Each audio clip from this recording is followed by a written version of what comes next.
একদিকে নির্বাচনের হাওয়া, অন্যদিকে ফাগুনের হাওয়া, ভালোবাসা দিবসের হাওয়া। দীর্ঘ 17 বছর পর এই স্বাধীন বাংলাদেশে যেন একটি উৎসবের হাওয়া বয়ে গেল। কিন্তু চিরচেনা ঢাকা শহর যেন কোনোভাবেই তার আগের রূপে ফিরতে পারছে না। এখনও ঢাকা শহর অনেকখানি ফাঁকা। এতে ভুক্তভোগীরা যেমন অসুবিধায় পড়েছেন, তেমনভাবে অসুবিধায় পড়েছেন সাধারণ শ্রমজীবী মানুষ। আজকে আমরা তাদের অভিজ্ঞতা শুনবো, তাদের কথা শুনবো, কী সমস্যা হচ্ছে তাদের। ইলেকশনের আগে তো মনে করলাম যে ইলেকশন হবে, ভালোই খুশি, ভোট দিতে পারবো। গেলাম, ভোট দিলাম, ভোট দিয়ে ওই রাত্রে আসে বললাম, আইসা ওখানে আজকে বিগত 4 দিন হয়ে গেল। 2 দিন ধরে গাড়ি না ঘুরি, টিপও নাই, রাস্তাঘাটে লোকজন নাই, গাড়ি ঘুরিও কম, লোকজনও কম। আসলে বুঝতে পারতেছি না কী বিষয়, এই হলো অবস্থা। সকাল থেকে মনে করেন এই পর্যন্ত 600 টাকা ভাড়া মারছি।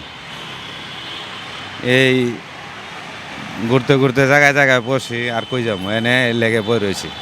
নির্বাচনের পরে রাস্তাঘাট ফাঁকাই, কিন্তু লোকজন তো আসে না। দেশ গ্রামে তো এখনো কামকাজে বাড়ো নাই, কামকাজ অনেকজনের হয় নাই, অনেকজনের কামকাজ নাই। এবং কি ঢাকা শহরে যে অটো রিক্সা আছে, এই অটো রিক্সার কারণে অনেকজনের জামজোটের লাগে ঢাকা শহরে আসা না, ব্যবসা করো না, হ্যাঁ জাম সৃষ্টি করে লাহে। লোক ঢাকা শহরতে মাছ সামানা লইয়া বাড়িতেও দেরি হয়, আসতেও দেরি হয়। হ্যাঁ এরকম পর্যায়ে রাখছে, আমগরও ইনকাম নষ্ট হয়ে যাইতেছে গা। সব ইঞ্জিনের গাড়ির ইনকাম নষ্ট, খালি একমাত্র এই অটোর কারণে। মানুষ খুবই কম, অর্ধেক মানুষ বিনে এটা না বললে হয়। বিকেলে আশাবাদী, বিকেলে বেঁচে নিতে পারি একটু আমাদের, চেন না, বিকেলে বেঁচে নিতে পারে। মাল আনছি না আমরা, 12 মাস দম করি না, নতুন নাই বুঝলেন না। নির্বাচনের লেগে না, নির্বাচন দেখা যায় না, বুঝলেন না। নির্বাচন লাগবো না, নির্বাচন বেঁচে কিন্তু কিছুদিন পরে বেঁচে লাগবো।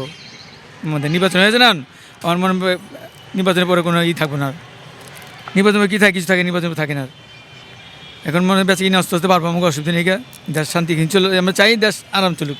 জান যে দ্রব্যমূল্য দাম কম দিব সরকার, নতুন সরকারে আশাবাদী এটা আমরা, যে আমরা গরিব করে খেতে পারি, ঠিক আছে। জীবন দ্রব্যমূল্য দাম কমছি আমরা, জমি কম না থাকলে দেশ শান্তি থাকতে পারবো না, কি বুঝলেন না। যে যেমন করে পাইব, জমি কম থাকলে আমরা দেশ হারাম। ফুলের দাম ডবল, 3 ডবল মালাই নিয়ে গা, চান। সরকার এসে নতুন সরকার দেখি কী করে, আমরা আশা চাই রয়েছি আপনার দিকে, ঠিক আছে না। আমরা দিয়ে চাই রয়েছি আমরা দেখি কী করে হয়।